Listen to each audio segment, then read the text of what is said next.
G'day you mob and welcome to Aussie English. I am your host Pete and my objective here is to teach you guys the English spoken down under. So whether you want to sound like a fair dinkum Aussie or you just want to understand what the flippin' hell we're on about when we're having a yarn, you've come to the right place. So sit back, grab a cuppa and enjoy Aussie English.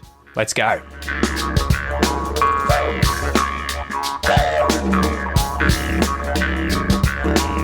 G'day you mob, how's it going? Welcome to this episode of Aussie English. Today we've got something a little bit different. So I've been doing private lessons, as I've told you guys recently. I've had a lot more private students and it's been wonderful. It's absolutely awesome being a little more social. I think I had kind of forgotten what it was like, to have more of a social kind of job where you're interacting with a lot more people. Up until recently, because with the kids and with family and everything and work, I was working from home and didn't really see anyone. Anyway, so I opened the books probably about 6 months ago and started getting private students again. So sending out emails. If you guys are on my email list, you've probably seen the odd email come through every few months asking if you'd like private lessons. And again, if you want any, just send me an email, send me a message on Instagram and let me know. And I will send you the details for the private lessons, the schedule, the pricing, the information, all that sort of stuff. But yeah, I've had a really good time. It's been absolutely amazing working with students and helping them achieve their pronunciation goals, their fluency goals, everything like that, getting ready for moving from places like Pakistan or Brazil or different parts of Europe to Australia. So anyway, I've got one student, Eduardo, who's a Brazilian guy, and he has been working his butt off on pronunciation. For him, something really important is sounding more Australian. He doesn't want to sound like a native in terms of, a spy. He's not deluded in thinking, I want to sound exactly like, an Australian native speaker and no one can ever pick the difference. But he knows that if he sounds more Australian, he's going to feel more Australian and people will treat him, like more of an Aussie and he'll just feel more confident with his English. So he's been working his butt off on that stuff recently. And we've been, studying this stuff in class. We've gone over lessons inside my pronunciation course that he's using to study outside of our private lessons. And he's also been working a lot with ChatGPT and mainly ChatGPT, coming up with phrases and sentences and other words that rhyme and, things to work on. So it's been a lot of fun. And if you haven't checked it out, I mentioned this, how to use ChatGPT to learn English in a previous episode. So go and check that out. I think it was called How to Learn English in 2025. Anyway, so why am I ranting about Eduardo? He came up with this really cool list of phrases for contractions of common auxiliary verbs like to be, will, to have, would, and different phrases. So I thought I could probably turn these phrases into some lessons. So I've added in some of my own sentences here and thought for the next few weeks I might release one or two of these sort of episodes, actually maybe about 4 episodes going over each of these different ones, and we can practice connected speech. And I will also try and dive in a little more deeply and talk about linking and other aspects of native speech, changes, emphasis, stress, all that sort of stuff, intonation that's going on with these phrases as well.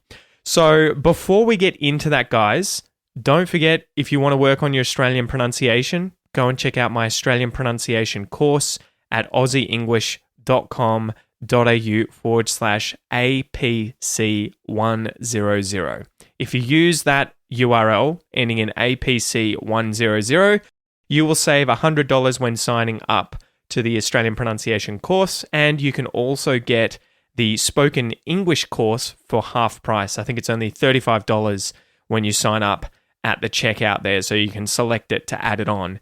And the spoken English course has a lot of these auxiliary verb and modal verb contractions, these spoken contractions, as well as linking sounds. It's got a lot of these lessons in there that'll help you work on the stuff we're going to work on in these lessons, okay? So if you want to go and grab those 2 courses, go to aussieenglish.com.au/APC100.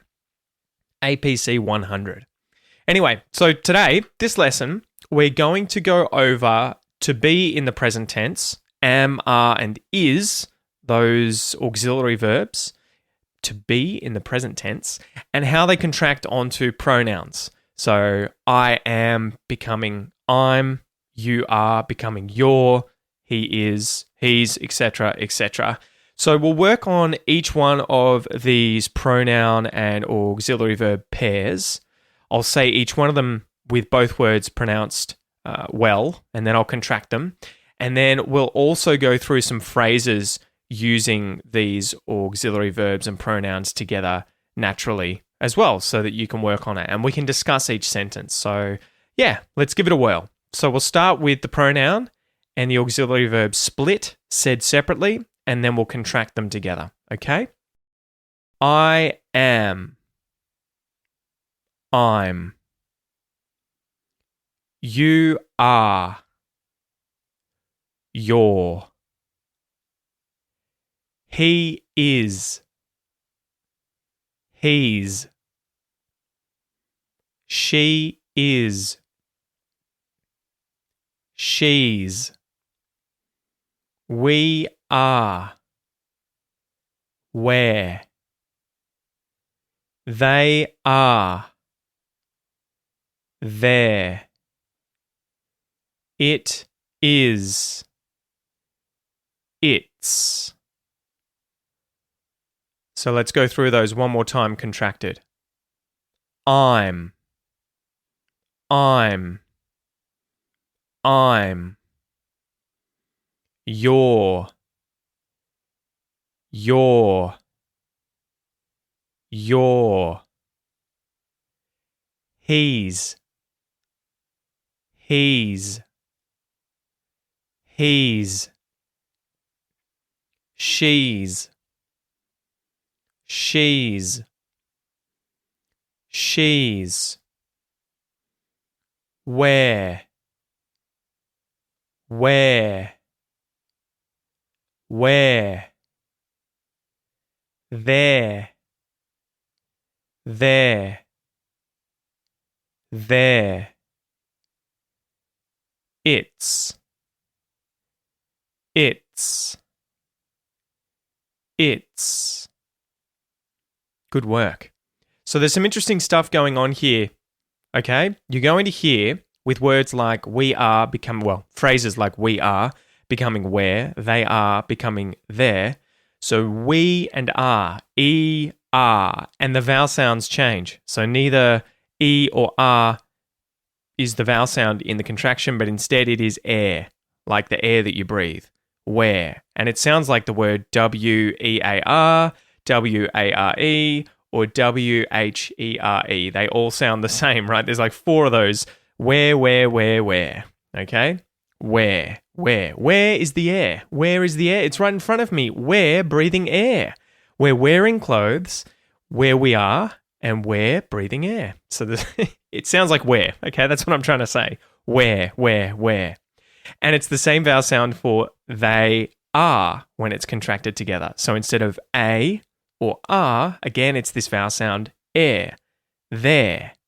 And it sounds like T-H-E-R-E, as in there's the dog, or the possessive there, T-H-E-I-R, they're friends, there. They all sound like there, okay? So that's something to clear up. I have noticed a lot of English learners get confused about how those words are pronounced when contracted because the vowel sounds change. We are where, they are there, okay? And then with it's, you'll notice that I mute the T before I say the tss, okay? So I kind of go it, the tongue goes to make the T sound, it, and instead of saying it, I don't release it, I don't do that t part, it, and then I go straight into the s, if that makes sense. It's, and you do it really quickly. It's. All right, so hopefully that helps, guys. Or I guess I should mention too, you are, because again, the vowel sound changes. You, the oo and R, the R. You are, it becomes the or vowel sound. Your. And it sounds like the possessive your, as in your dog. Y-O-U-R. Your. You're your best friend. Okay? You're your best friend. So that's also worth noting. All right, let's go through some phrases where I use these contractions. And again, you can practice your pronunciation, okay? So listen and repeat after me. I'm on my way now. I'm on my way now. You're my best friend. You're my best friend. He's already left for work. He's already left for work. She's been waiting for hours. She's been waiting for hours.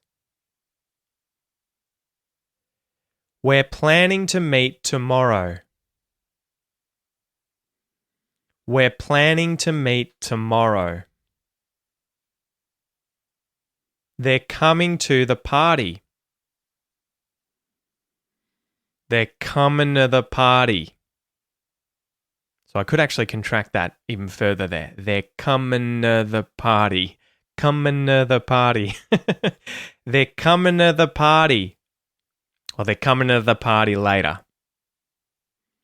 They're coming to the party later.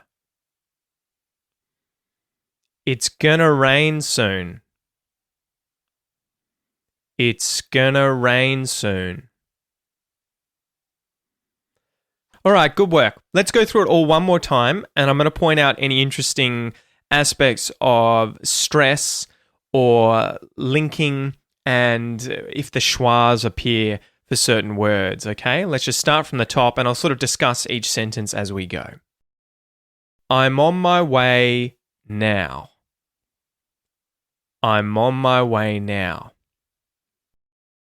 I'm on. So you can link I'm and on. You take the consonant from I'm, the last one, the sound, and link it to the next syllable. I'm on.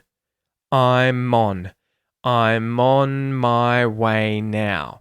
And the other interesting thing that happens here, if I'm speaking really quickly, the N at the end of the word on actually kind of disappears, and I go straight into the M at the start of the word my. I'm on my way. So it sounds like you're saying mom my. Mom my. I'm on my way now. I'm on my way now. I'm on my way now. So there's actually no N. And I think that's just for ease of speed, right? We just don't say that first consonant there between on and my. The N, we ditch it and just go straight to the M sound because it's kind of hard to go right? Switching between the two. I'm on my way now. It sounds weird saying it slowly, but fast. I'm on my way now. I'm on my way now. That's how I think I would say it. I'm on my way now. The next one. You're my best friend. You're my best friend. I don't think there's much really happening here in terms of linking because, a lot of the words start and end with consonants, right? You're my best friend. The hard part might be saying that T between best and friend. My best friend. Because you kind of go best friend. My best friend. Really quickly. Best friend. Best friend. Best friend. It may even sound like you've dropped the T and you just say best friend if you do it really quickly. That may happen. You're my best friend. Yeah, that would happen. You're my best friend. He's my best friend. He's my best friend. It just happens so fast. Have you got any best friends? Yeah, I got loads of best friends. He's my best friend. You're my best friend. So you may hear that T disappear, but obviously practice it with the T as well. You're my best friend. You're my best friend. You're my best friend. All right, next one. He's already left for work. He's already left for work.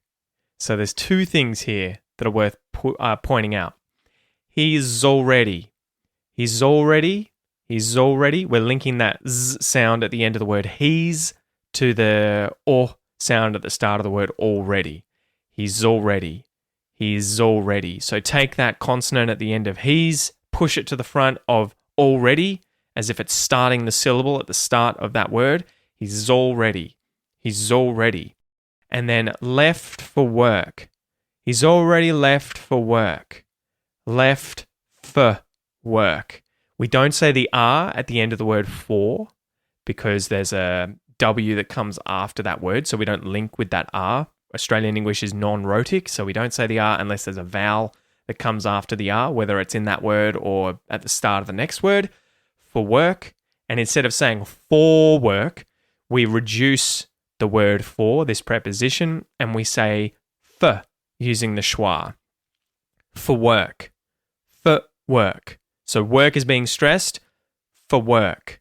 So you should hear this dun kind of stress or rhythm as opposed to even beats of dun dun, right? For work. We wouldn't say that. We would say for work. Dun. He's already left for work. For work. And you'll notice this in a few of these, okay? With these prepositions, getting the schwa sound, not being stressed, and us kind of skipping over them quickly and then stressing or emphasizing the next word. So he's already left for work. So the next one. She's been waiting for hours. You could do, there's two pronunciations. You could say for hours, where you really use a short f, but we could also link the R to hours and say for hours, where you're using that R sound to link to the next vowel. For hours, no linking. For hours, linking with the R. She's been waiting for hours. Man, she's been waiting for hours.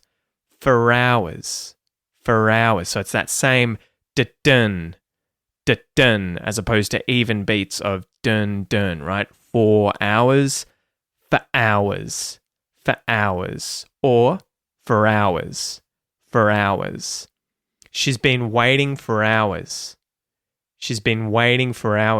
Another word here, interestingly enough, been can often get reduced as well with the schwa sound because it has the word waiting after it.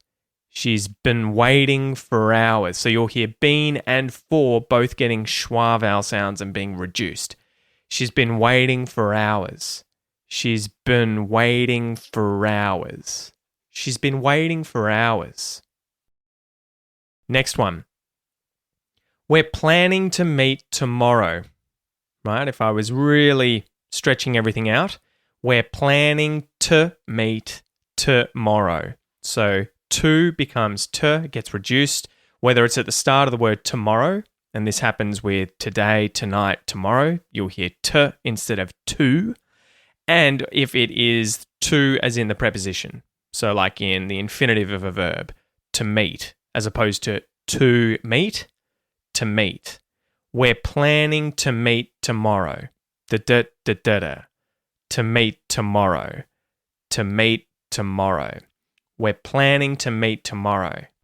Now, what can happen too when you have like planning to meet, the to can actually lose the T at the start, and you may hear something like planning a meet tomorrow. We're planning a meet tomorrow. You may hear that, but you probably get rid of the ng kind of sound, planning, the ng sound at the end of the word planning, and instead say an n sound, a schwa and an n, planning, and it'd become planning to, planning. We're planning to meet tomorrow. We're planning to meet tomorrow.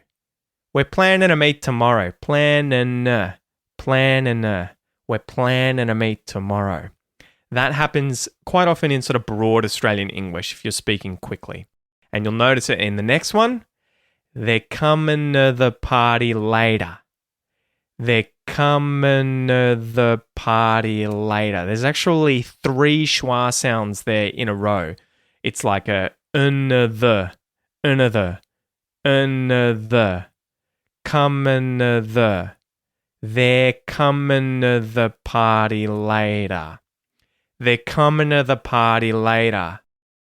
They're coming to the party later. Yeah, I think they're coming to the party later. Are they coming to the party later? Yeah, they're coming to the party later. Coming to the party later. So again, breaking this down. Coming, the ing on the ends of words can quite often get reduced. You can get a schwa vowel sound instead of the I vowel sound in ing. And you can shorten that ng sound, that kind of sound, to just an n sound. Coming. Are you coming? Yeah, I'm coming. Coming. Coming. And then with to there, we get rid of the T and we just use a schwa sound. Coming, coming, as in coming to. And the as well can get a schwa sound to reduce it to. Coming to the, coming to the, coming to the party. Coming to the party later. They're coming to the party later.